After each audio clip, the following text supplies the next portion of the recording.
our businesses together and just continuing to like grow or regrow the Black Wall Street per se.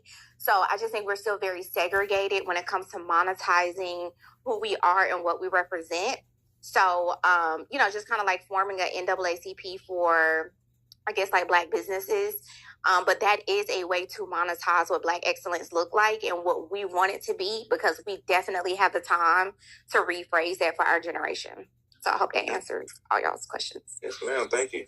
I was gonna say, it's crazy how we got to start another another double NAACP, because NAACP is like so inept, or like not in the forefront of anything that's been done Black in quite some time. Like, it's Urban League, NAACP. That's not necessarily true. You find what you see.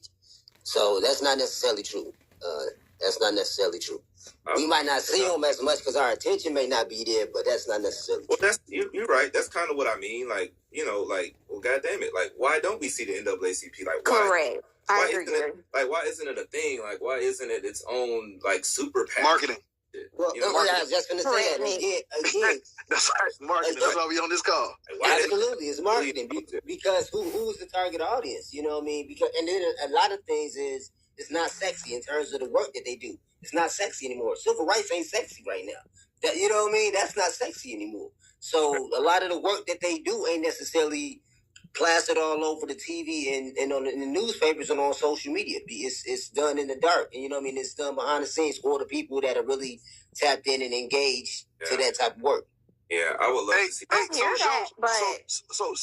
So Joseph, I want to make sure we get Boyd's because Boyd been on stage waiting. But Joseph, I do want to ask the question. No, it's all good. I just want to ask this question though, for the NAACP and all of those type of organizations that were popular during civil rights era and now in 2024, knowing that almost every business has moved over to social media, every business has kind of tapped into some level of influencer marketing, every business has tapped into some level of leveraging celebrity or whatever the case may be.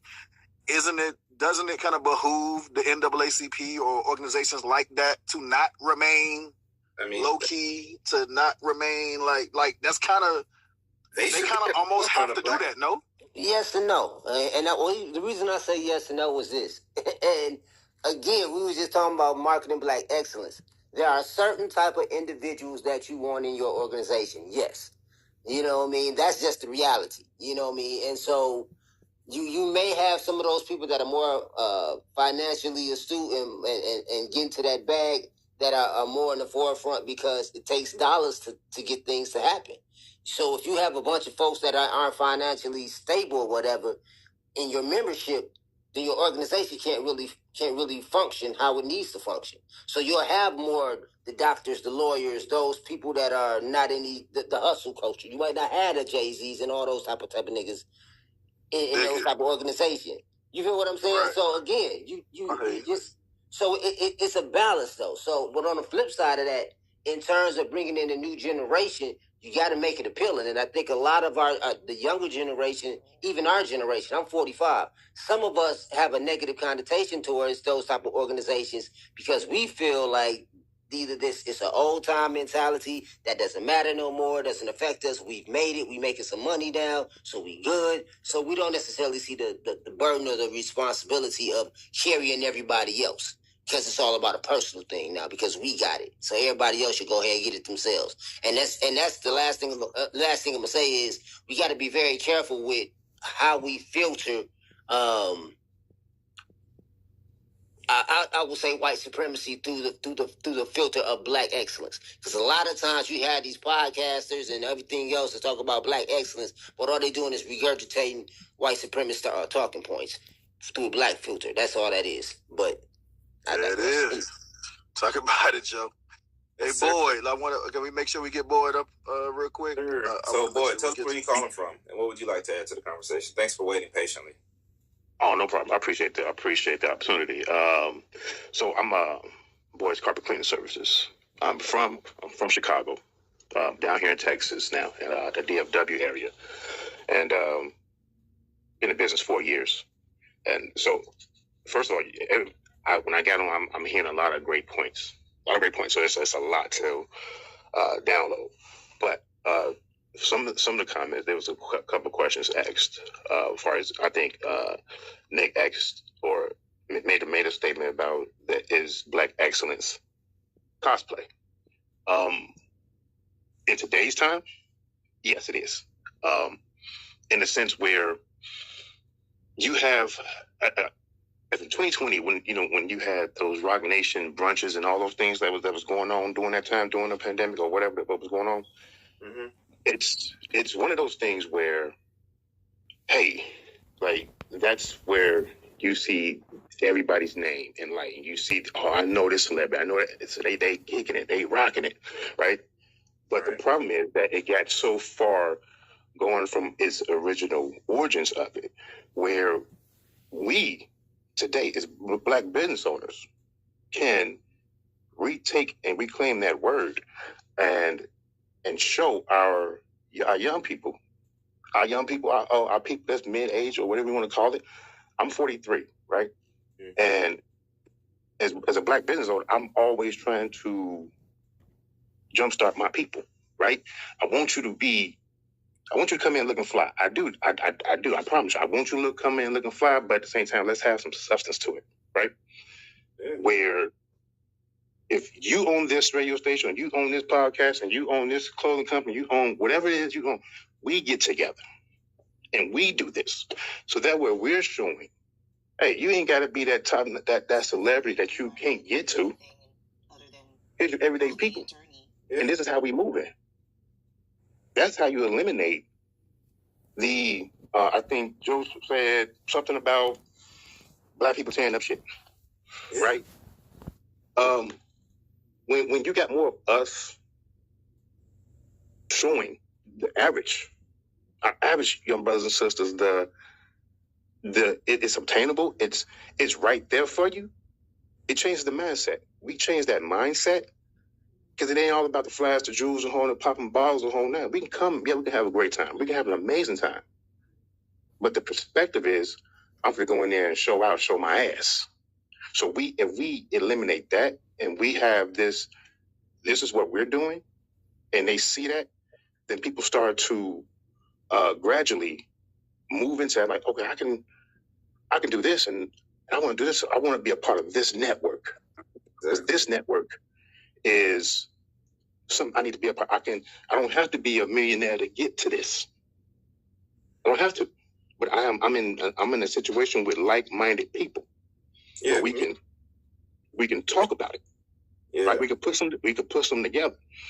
And I just, like I said, I'm looking at them, I'm like, man, this is an important question.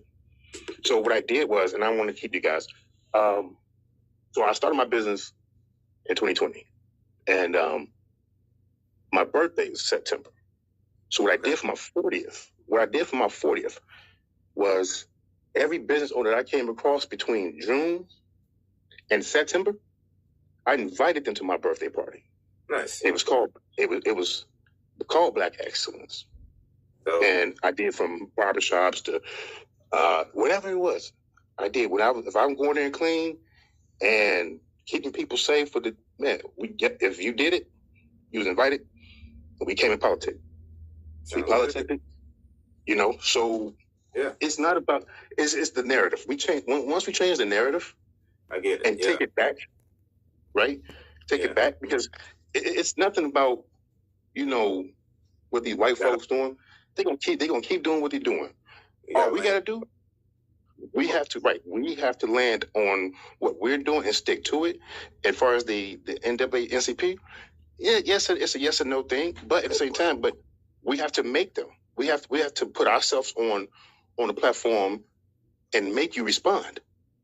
We can't ask for nothing, but we have to make you respond, and that's with any big corporation. Yeah, agreed. Thank you for that, Boyd. We appreciate that. Community is a big part of Black excellence. It's the fabric that holds it all together. I see some people in the chat that say one great point I saw is that when it comes to Black excellence, we're just changing the exterior. And like I said, I think that's the cosplay portion of it, where it's just Black excellence is just whatever we show up as, but just in a suit. You know, black excellence with the hat. We know with the red bottom hat or with the brunch boots or whatever the case may be. It's like just showing up, but we're only showing up with the exterior being somewhat different. I got a quick question I want to ask the chat and the audience and everybody on stage. Like, just and this quick yes or no from everybody. Was BMF black excellence? Yes. Depends on who you asking. Yes, everybody in the chat. Big Meech, BMF, was that black excellence? I'm gonna say yes because of his mentality. He wanted everybody to be rich. He wanted everybody to be wealthy. He didn't want nobody beefing. He wanted everybody to have an elevated mindset. So for me, that's kind of excellent, regardless of the business model. And you know, plus he didn't want violence. He didn't, you know what I'm saying? Okay. I'm just throwing it out there because I feel like when we glamorize certain things, we glamorize certain portions of the culture. We hold certain things up, myself included. So this ain't, like I said, when I'm saying us, I'm saying we, like Nick too. And we discount certain things. So it's certain things that we like to show to others, then say, hey, look at us doing this thing over here. Look, this is black excellence. This is an example of black excellence.